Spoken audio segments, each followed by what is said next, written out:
Bom, a chuva não para de castigar o Rio Grande do Sul. E foi assim durante todo o domingo. O nível dos rios voltou a subir. A esperança dos gaúchos é que a água da enchente chegue logo ao oceano.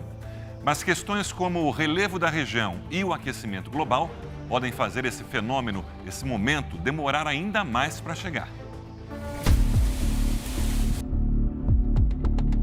Meu Deus do céu! A natureza em sua versão mais poderosa. O homem nunca esteve diante de tantas tragédias climáticas registradas em diversas partes do planeta.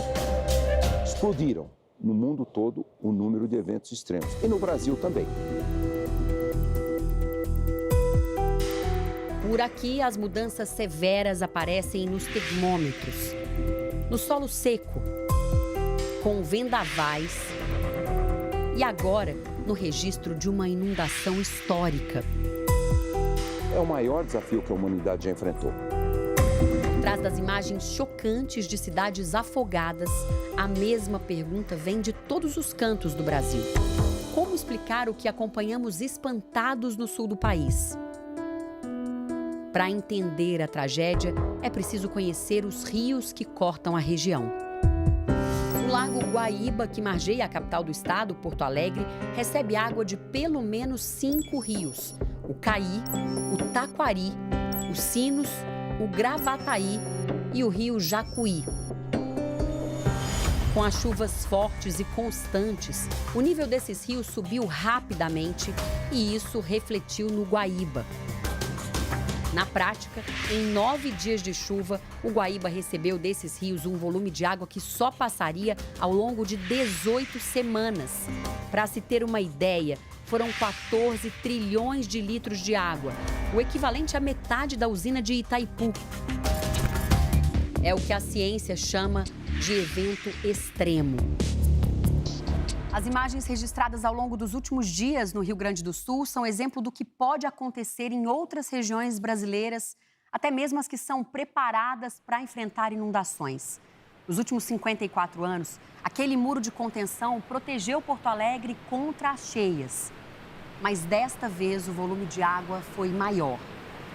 As comportas e bombas não suportaram e o lago avançou pela cidade. Rapidamente o nível subiu. Quando chegou a quase 2 metros, deixou casas isoladas, famílias ilhadas, arrastou carros e o que encontrou pela frente. Até alcançar a marca histórica de 5 metros e 35 centímetros. O Guaíba nunca havia subido tanto. Agora, toda essa água ameaça as maiores cidades do sul do estado. É que toda a água que passa pelo Guaíba segue um complexo caminho até o mar. O lago deságua na Lagoa dos Patos, que também não está preparada para receber tanta água de uma única vez. E nesse caminho em direção ao extremo sul do Brasil, a inundação segue fazendo novas vítimas. Agora atingindo cidades grandes como Pelotas, São Lourenço do Sul e Rio Grande. Além delas, outros 21 municípios gaúchos continuam com alerta de risco muito alto de desastres. Em Rio Grande, a água começou a subir depressa. Passou de 1 metro do nível normal. A Lagoa dos Patos transbordou, engoliu praças. Ruas foram interditadas. Moradores observam apreensivos a chegada da água que já invadiu casas. Seu Eliseu é aposentado. Passou os últimos dias se preparando para enfrentar a inundação. Desde da minha infância, a gente se criou aqui em Rio Grande. Então, é realmente a maior enchente da minha vida. O quintal da casa onde ele vive já foi tomado pela água da lagoa. Eita! Pelotas, uma das maiores cidades do Rio Grande do Sul, fica às margens da Lagoa dos Patos. A água começou a subir na sexta-feira. Ruas também ficaram alagadas. Por aqui, a água passou quase 3 metros do nível normal. Não é possível saber onde termina a lagoa e onde começa a cidade. Em alguns locais é possível chegar apenas de barco. Sérgio tem 77 anos, mora há quase 40 em Pelotas e precisou de ajuda para ser resgatado. Ontem eu estive aqui em casa, estava tranquilo. Não tinha um pingo de água dentro de casa, nem no pátio, nada. Hoje, quando eu cheguei, 8 horas aí, já tinha água no pátio, que era um horror. Moradores têm procurado refúgio em regiões mais altas. Eu salvei a máquina de lavar, a secadora e 2 bicicletas. Ou nos abrigos da cidade. Nunca imaginei que isso poderia acontecer, da gente ter que sair correndo às pressas, só com as crianças, para se proteger da água. Esta semana, a NASA, a Agência Espacial dos Estados Unidos, divulgou imagens de satélite do Rio Grande do Sul, antes e depois das inundações. As projeções mostram aí que, baseada nas cheias de 41 do Guaíba, provavelmente leve mais de 30 dias para que Porto Alegre tenham os níveis do Guaíba para baixo dos 3 metros, que seria a condição de normalidade.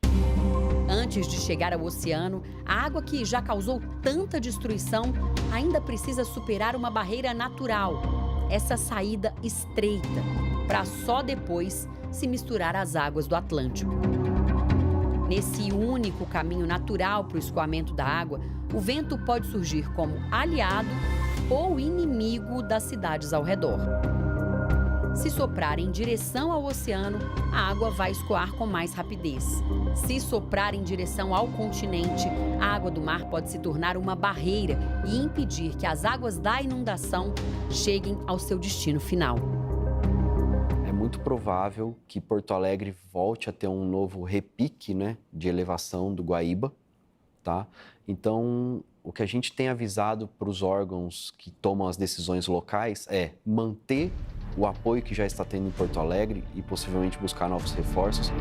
Outra explicação para eventos climáticos tão extremos está no aquecimento global.